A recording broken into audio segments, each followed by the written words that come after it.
Hello everyone, it's me again, your alien friend, Jen.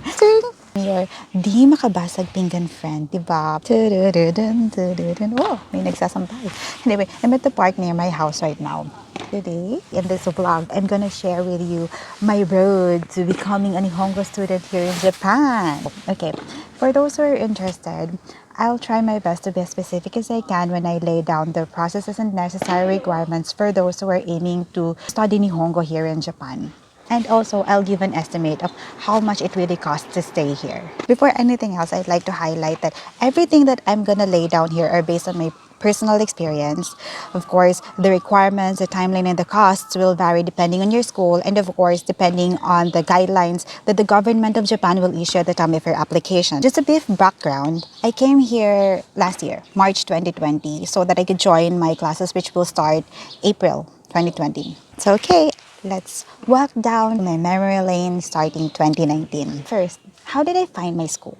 As far as I know, there are agencies in the Philippines that can assist you all throughout your application. However, in my case, I found my school in an event called the Japan Education Fair 2019, held at SMX around July. During the event, I got to talk to the school's representative. I want everything to be perfect. I thoroughly checked all the schools. And then the following month, I personally came to Japan to check the campuses of my top choices, requirements.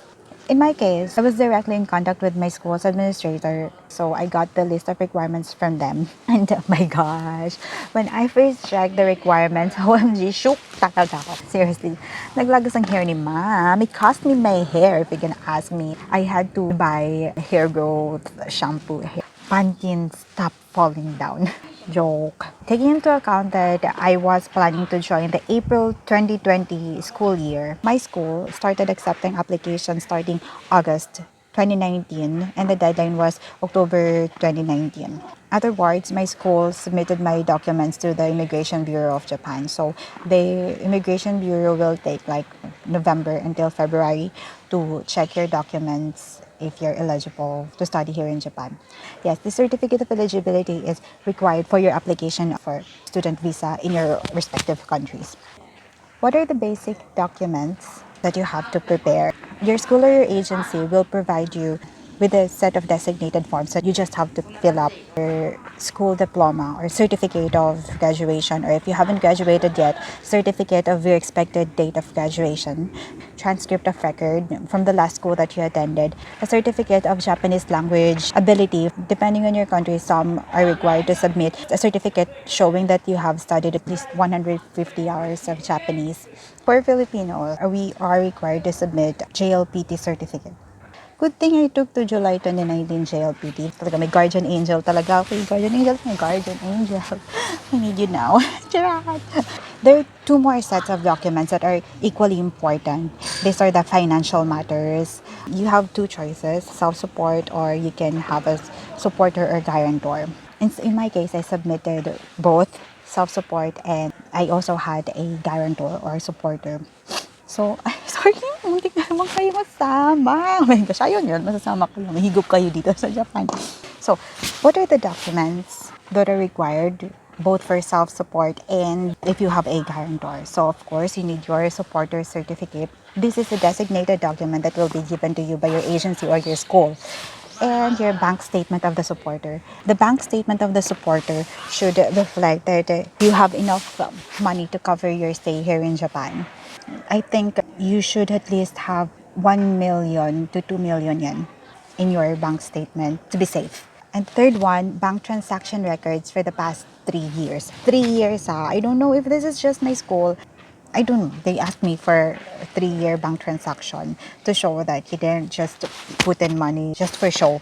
You also have to attach your certificate of employment or your business registration, anything to prove your source of income or the source of income of your supporter. You also need to submit your income certificate or your supporter's income certificate. So in our case, it's the income tax return. And our income tax return should show that your annual income is at least 2 million yen.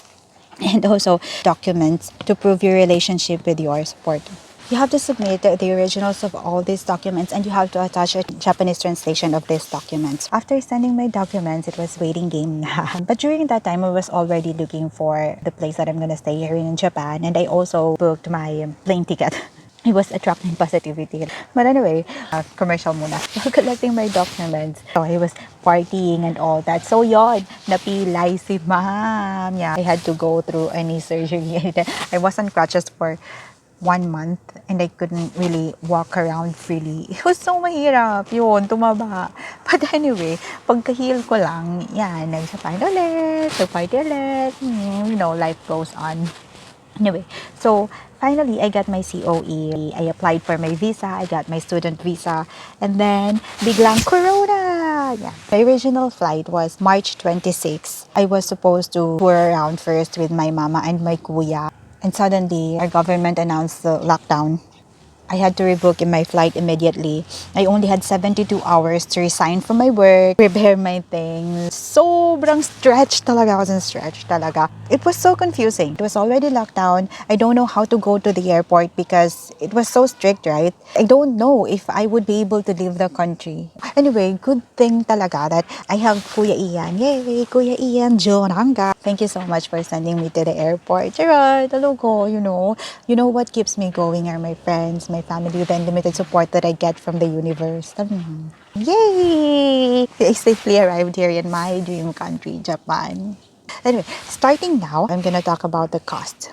For my accommodation, I only had two choices, like to stay in a share house or to stay in a dormitory. I couldn't rent an apartment here because apparently renting an apartment here in Japan is so complex, and you also need your residence card, which will be issued to you upon arriving here in Japan. The share house looks like this. The monthly rent for the share house is around 60,000 yen. When you stay in a share house, you'll have your private room, but the living room, the kitchen, the laundry are all shared. But the advantage of this is that your rent is already inclusive of the cleaning fee, your utilities, and they provide the basic necessities like the toilet paper, kitchen paper, garbage bags. I moved to another share house. The first share house I was staying, obviously, is so small, diba? And my classes were only online. My gosh, I was losing my head. I decided that it would be better to move to a bigger share house even though it's far from my school. So I moved to Kodaira. Oh my gosh, it's so nice talaga there. Like the share house that I was living at was very close to the public park of Kodaira, and it was so huge. I could run there. I could watch people being so active. Like it was really nice. But anyway, for some reasons, I had to move to my current apartment. So this apartment of mine is bigger, and of course it's no longer shared. The monthly rent is just around 47,000. But initially, since you're renting an apartment, you'll have to pay the key money, the deposits, etc. Compared to share houses, these are not necessary. Some requires deposit, etc., but not as big as this one. Initially, they quoted me around 280,000 yen for my contract. I don't know what happened. I think it was my guardian angel again. I got a discount, so I just have to pay around 190,000 yen. My monthly expense in total is almost the same with my share house expense. Is around 60,000 yen-ish. For my transportation, assuming there's no pandemic and everything's normal, so I'd be going to school every day. My daily transportation is around 700 yen round trip. That's gonna be around 14,000 yen every month. For my food, when I was still doing my 800 calorie a day diet, I was able to minimize my food spending to only 3,500 yen per week. So that's just around 14,000 yen a month. But honestly, I'm a big eater talaga. So if you want to eat like this, I think your every meal would require around 600 yen. But if you are not as takaw like me, I think you can make it like 800 yen per day. On average, I think you'll be spending 25,000 yen per month on your food. To sum up my cost of living here in Japan, in total, your monthly expense is around 110,000 yen. But I think it's okay. With your student visa, you can work up to 20 hours a week. In 1 month, these expenses can be covered. To sum it up, my school-related expense, including the hidden charges, that's around 910,000 yen. And my monthly living expense, Tipid Mode, Thrifty Mode, will be around 110,000 yen. There you go. I hope this video will somehow be helpful and useful to those who might want to come here to Japan to study Nihongo or whatever. See you again next time. Bye bye!